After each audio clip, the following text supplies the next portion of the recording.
Coming out. Two words that for many of us mean fear, hope, risk, freedom, and sometimes all at once. I want to take some time today to talk about coming out, to share why it matters, and why our stories can quite literally save lives. Because at the heart of it, coming out isn't just a single moment, it's a lifelong journey of becoming who we already are.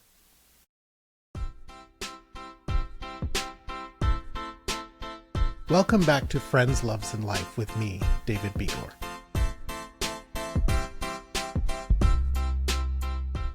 October 11th is International Coming Out Day.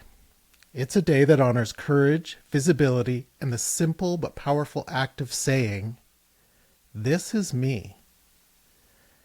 I believe that coming out stories are important to share because there are so many of us who have been or still are out there alone, scared and isolated, searching desperately for connection, looking for even the smallest piece of inspiration to believe that it's possible to live authentically.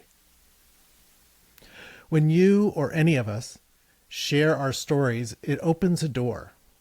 It shines a light into that darkness. And sometimes that light is the very thing that helps someone else find their way.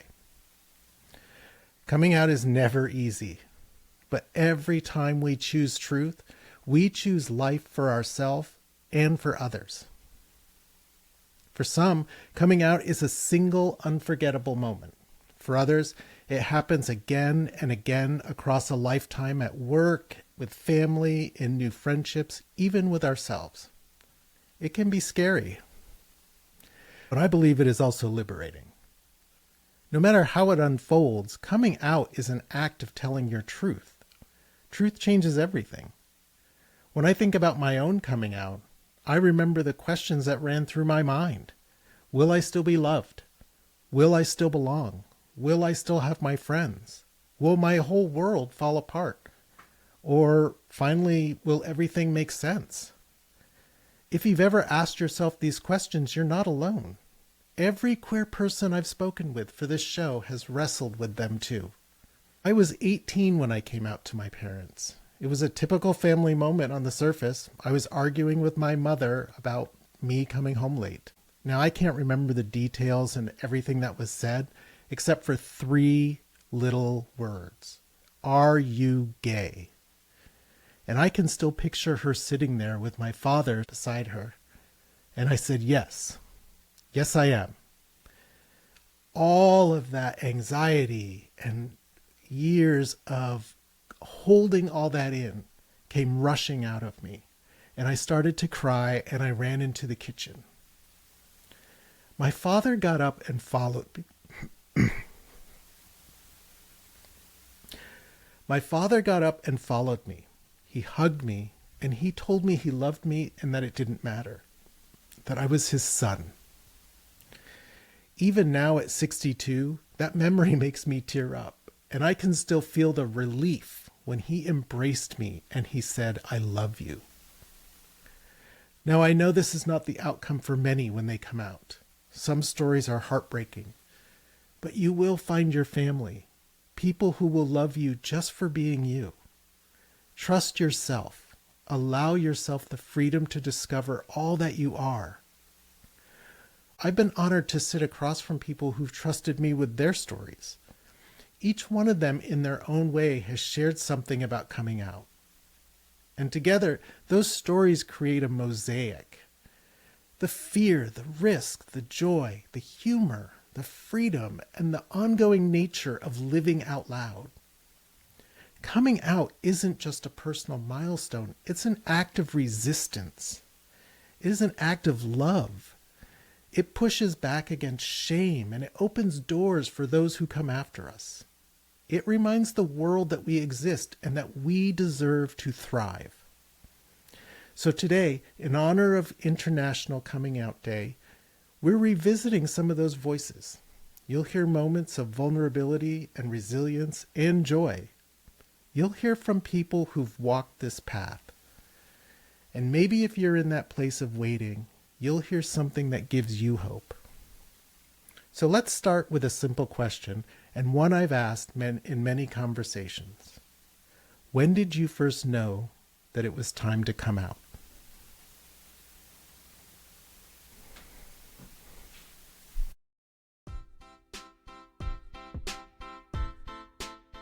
Yeah, I mean, when I recall a very specific moment when I was reading the local college newspaper, and it was my freshman year.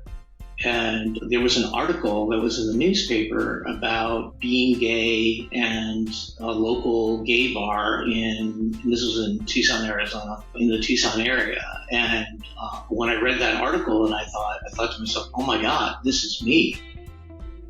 Being attracted, and it did some, back in that day, a lot of people didn't really know what gay life was about or the feelings of a gay person. And so I read this article and it was, this is me.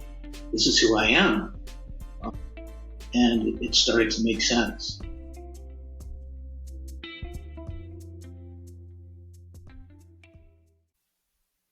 I love what Greg was saying there, that this is me. It all started to make sense when he read that article, and it mirrored what he was feeling inside, right? So for a lot of us, that's the first time we realize that. And before we ever say it out loud, we see it reflected somewhere. And that reflection can feel like, I don't know, a release, like breathing for the first time. Like it's just suddenly washes over you, right? Now, in this next clip, Alex came out to his parents with his brother. They came out at the same time. They weren't alone. They had somebody with them that they could come out and have that support and stand together and say, this is who we are.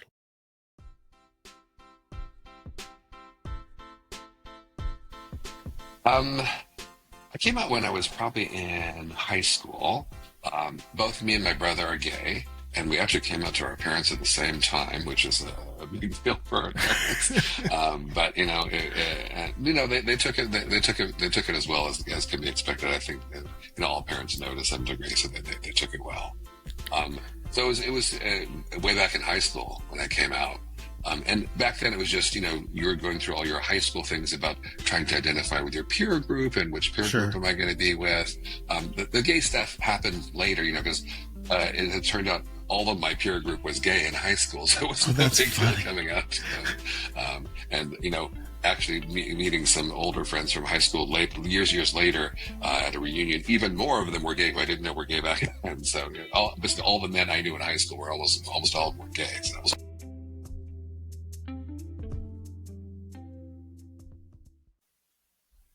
It's interesting that Alex mentioned that his whole peer group in high school turned out to be gay, because it's one of those things, because we're all so afraid in those moments to allow ourselves to be true to who we are.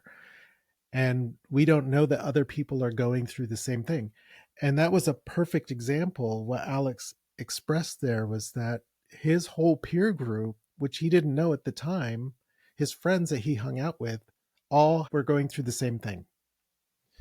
And if we could have known, right? If we could have been that much more open with our friends, if we felt that much more comfortable being who we are, we would have had the opportunity to have even more rich, fulfilled lives at that time as teenagers. In this next clip, I'm talking with Mike from episode 4. And he mentions his dad in this clip. And there's a whole story around his dad that I'm not going to go into here.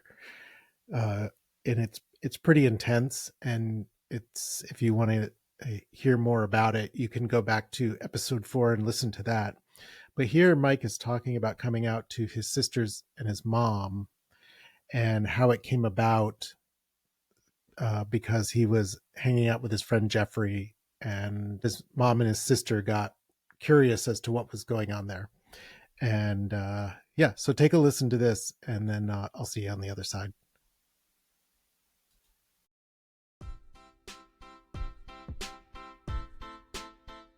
I never came out to my dad. I told my mom and my sister. So then when I was a freshman in college, I had a boyfriend. Never told, I still wasn't out to my family at all. And then when I came home for the summer in between freshman and sophomore year of college, I had met Jeffrey the year before in film school. And sorry, this was graduate school by now. So it was I moved out to California when I was like 22, and I came back for the summer, that first summer back, because I had the summer off from graduate school. And Jeffrey joined us at a concert in Grant Park and mentioned that he worked for the Windy City Times, which was a gay newspaper in Chicago. And so the next day, my sister and mom started asking me all these questions about, is Jeffrey gay? Like, what's going on? What's going on with you two? And so I finally had to come out to my mom and my sisters, which I was terrified about. It was fine. My mom wasn't super happy with it just because of what happened with my dad. Otherwise, she probably would have been fine. She was super liberal, but that was probably like the one thing she didn't really want to be talking about.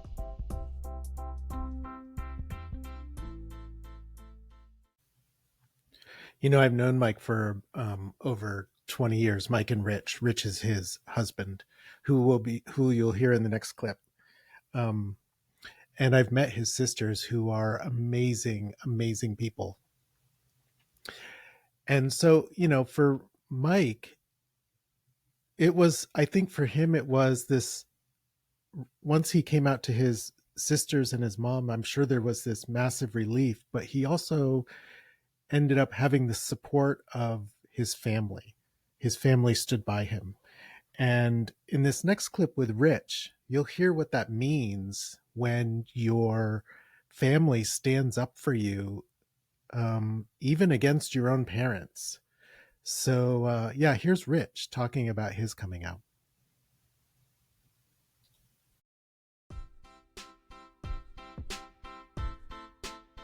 When I fully came out about my sexuality, my father, at the time when I told him I came out, he was like, well, can we keep it like just in the family? And I was like, no, I've lived in this closet too long. I said, either you're in 100% or you're out 100%. And at that time, all my brothers and sisters, the four of them, I'm the youngest of five, the other four all told him the same thing, is if you don't accept Richie, you're the one who's going to lose. You're going to lose us.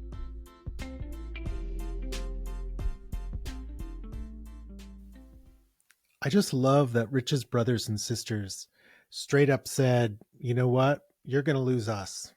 You're going to lose us if you don't accept Richie for who he is.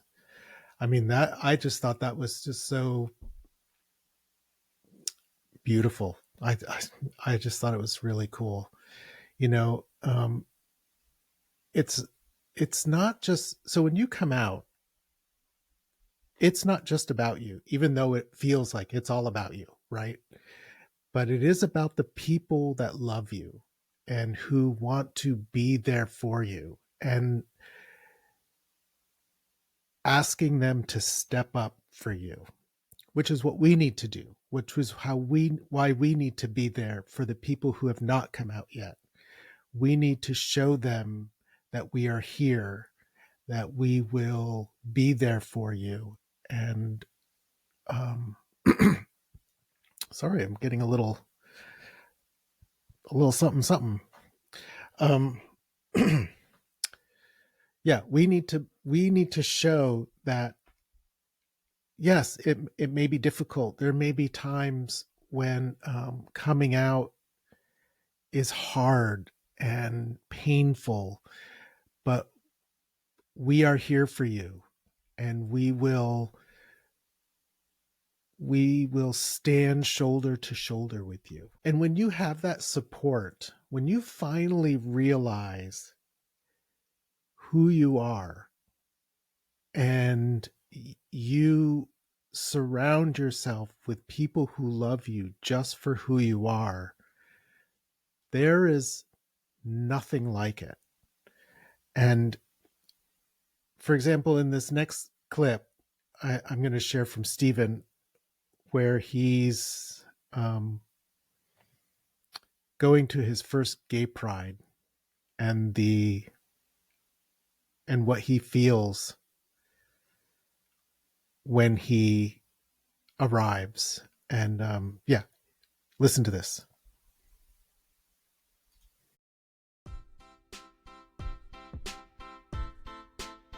The first gay pride I went to was in 1991 in San Francisco. And as you come up the escalator at Civic Center, it's this really long escalator. First of all, the metro was pretty full of people, and I'm like, these people are crazy. So then you're taking the escalator up, and you can kind of see this crowd at the top of the escalator. And you're coming up, you're coming up, you're coming up. And when you get to the top, there's just all these people. Mm-hmm. And I finally felt okay. Wow. I felt like I was going to be okay.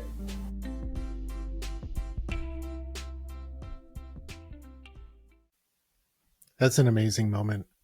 I came out, I think I was 18, and I can't remember. I'm because there have been so many moments similar to that. I can't remember that very first moment I felt that. I think it was at a local gay pride event in Las Vegas.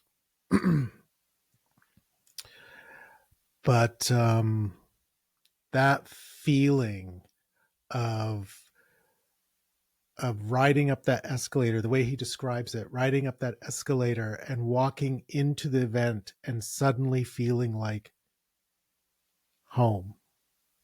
Like it's the first moment of just existing with who you are, and your shoulders can drop. There's no hiding. It's just pure joy. It's huge. It's huge.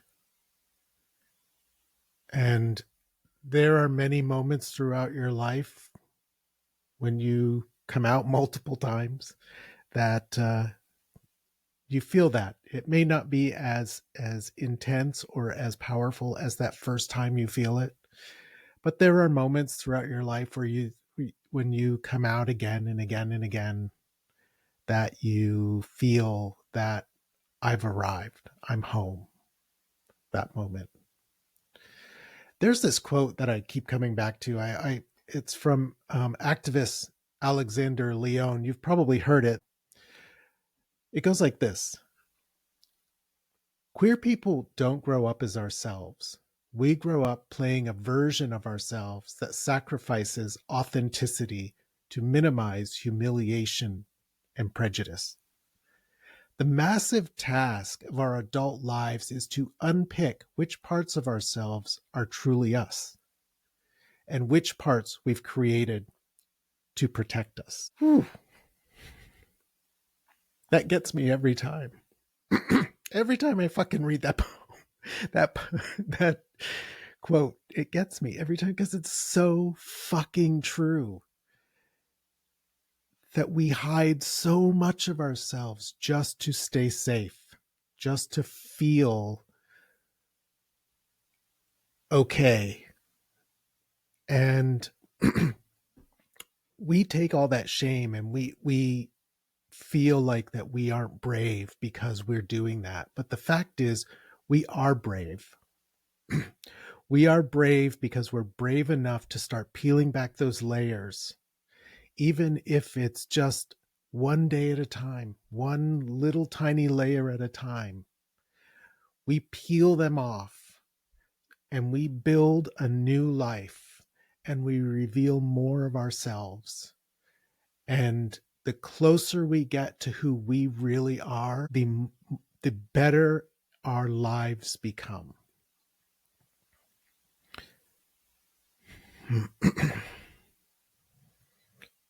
Coming out saves lives. The silence can feel crushing. The shame that we feel can feel crushing. So when someone decides to be their full selves out loud, it's not just for them. It's for everyone who needs to see that it's possible. And you know that just being visible is a shield. And it gives someone else hope. And less afraid to take that next step and to peel back that next layer. I'm going to share next from James. James Lindquist works here at the local Gay and Lesbian Center. He's amazing, and he is somebody who is out there every day fighting for and with queer people to exist openly and freely. And he nails it in this next clip. Take a listen.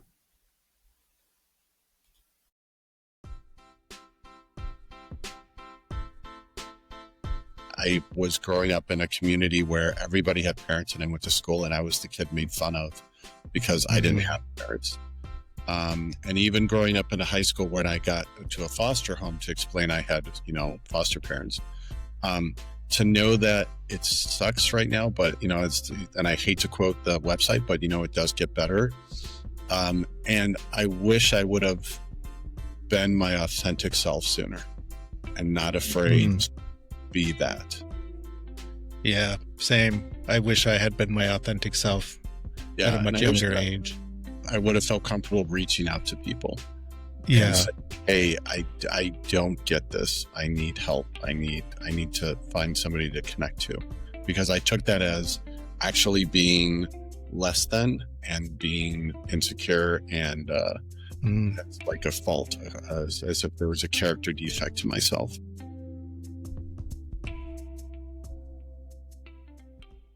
James, he really got that. And in that line where he says, it gets better, it does get better.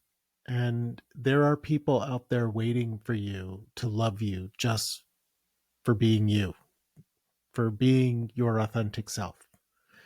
But I'm not going to sugarcoat this, because, coming out can be tough, and it will change your life. It will change everything about your life. And it's a risk. I get that. But on the other side of that is freedom, is authenticity and love. So if you're not out yet, that's okay. And if you're not ready to be out yet, that's okay too. There's no rush. You'll get there when it's time. And someday, your story, your coming out, will inspire and help someone else. Thank you for listening to this episode. And if you're already out, thank you. Thank you for your courage and your visibility. And if you're still waiting for the right time to come out, that's okay. There's no deadline, no playbook. When you're ready, you'll know when you're ready. Your story will make a difference, and we'll be here waiting for you. I think about all the folks who came out before us and made it possible for us to live this way. Their bravery is why we're here, why we're allowed to live openly the way that we do. And with everything that's going on in this country and in the world right now, we need more shields. We need more people to step up and say, it's okay to be just who you are, to hold open that door and to be that shield and the light for those coming out. And if it's your time to come out, if you're ready, welcome. I'm excited for you for what's ahead.